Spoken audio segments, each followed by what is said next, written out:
Let's get straight to our first guest in this hour, who is the Home Office Minister responsible for police, crime and fire. Chris Philp joins us live from College Green in Westminster. Good morning to you. Good morning, Julia. Thank you very much indeed for joining us. Well, let's get straight on to this policy announcement. We've been discussing this story all morning. Machetes and other knives, these zombie knives, huge big contraptions being basically banned under new proposals. A lot of people will be under the illusion they were already banned. Why has it taken so long?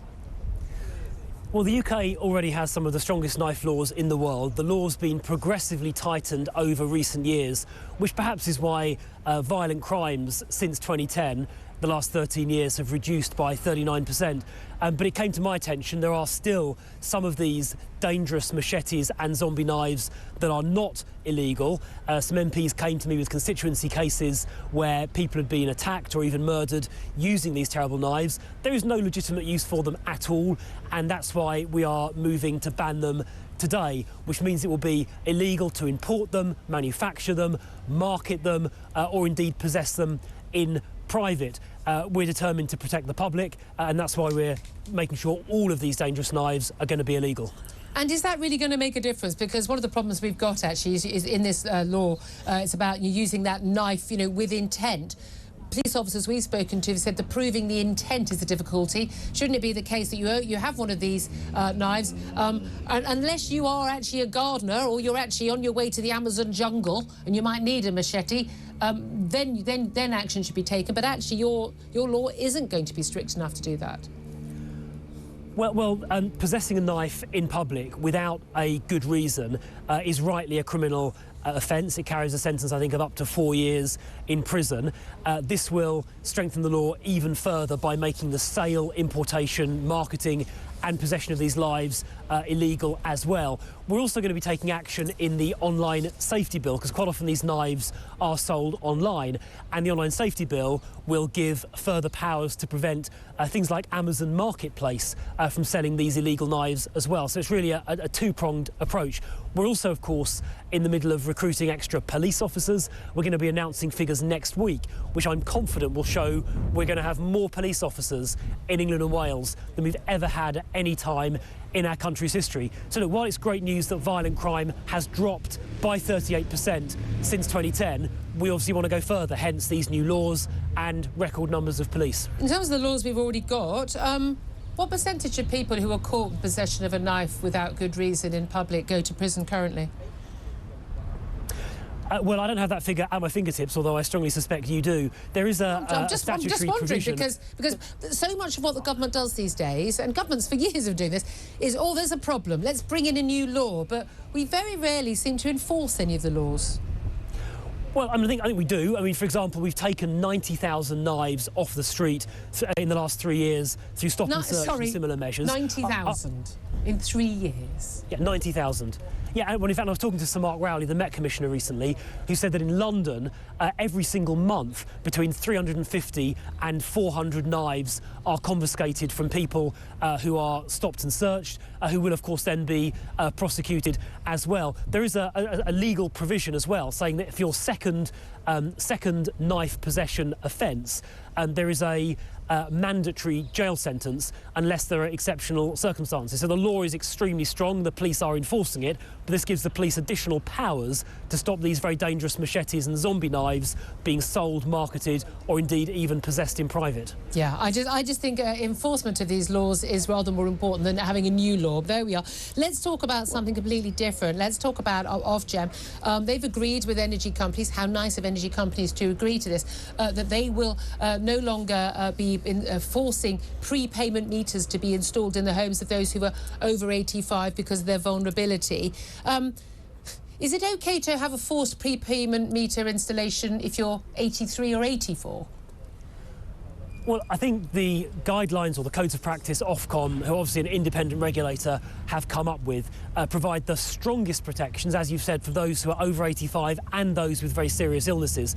There are still significant protections for those who are under 85 as well, requirements for multiple visits, welfare checks, There'll be body-worn cameras to make sure that the operatives are behaving themselves, because evidence came out, as you know, a short while ago that they were not behaving in the way that we would expect. So I think, you know, while the strongest protections are for the over 85s, there are wider protections as well. And I think what is clear is that this is a very significant step forward compared to where we were just a few weeks ago. Well, yeah, I mean, it is. I mean, it is a step forward. Is it very significant? Look, we know that the companies, electricity and gas companies, will say, look, there's can't pay and there's won't pay, and there are people who just won't pay their bills, don't pay their bills, and there are those who can't. I mean, it seems to me there's no good reason for an 84-year-old, an 80-year-old, a 75-year-old, or indeed a 30-year-old having a forced prepayment meter installation if it is the case that they genuinely can't pay. They genuinely don't have the money. There's a crisis in their finances.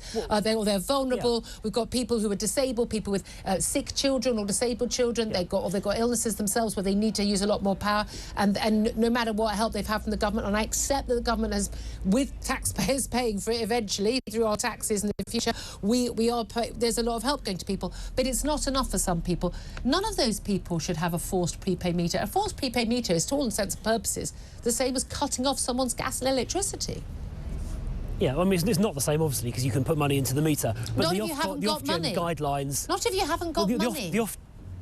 Julie, the Ofgem guidelines they've just come up with are designed to strike the sort of balance that you've just been talking about. Ofgem are an independent regulator, and I think we should, respect the proposals they've made, which represent a huge step forward compared to where we were a few weeks ago. We should also keep in mind that the massive multi-billion-pound package of government support being provided is halving bills compared to what they would otherwise have been as a result of Putin's illegal invasion of Ukraine. So when your viewers get an energy bill, last month, this month, next month, it is going to be half of what it would have been without the government support package, and we should keep that in mind as well. Let me ask you also about Rishi Sunak, the Prime Minister. He's facing an investigation from the parliamentary ethics watchdog over claims he failed to declare his wife's shares in a childcare business that was benefit from a budget announcement. Boris Johnson was the worst offender when it came to this, but there are very simple rules. You, as both as an MP and a minister, you're required to fill out the register of members' interest where you have financial benefits. We know that's a household issue, certainly for ministers, not just the individual. Why is it so many members of your party and your government can't follow simple rules?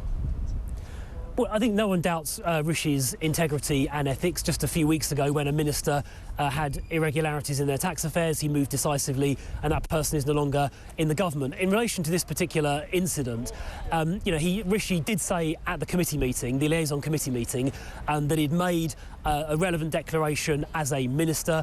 He clarified that further in a letter that he voluntarily sent to the committee on the 4th of April, significantly before the Commissioner for Standards got involved. So he did flag to the committee there'd been a declaration, made the declaration as a minister in the proper way. That's not a public declaration in the same way as an MP has to make those public declarations. They're available online. The minister's declaration of interest does get published when the advisor on ethics decides has gone through them all. So that will happen. It will get published. We keep being told everything gets published, but it doesn't. Registers of interest are only useful if they are publicly available.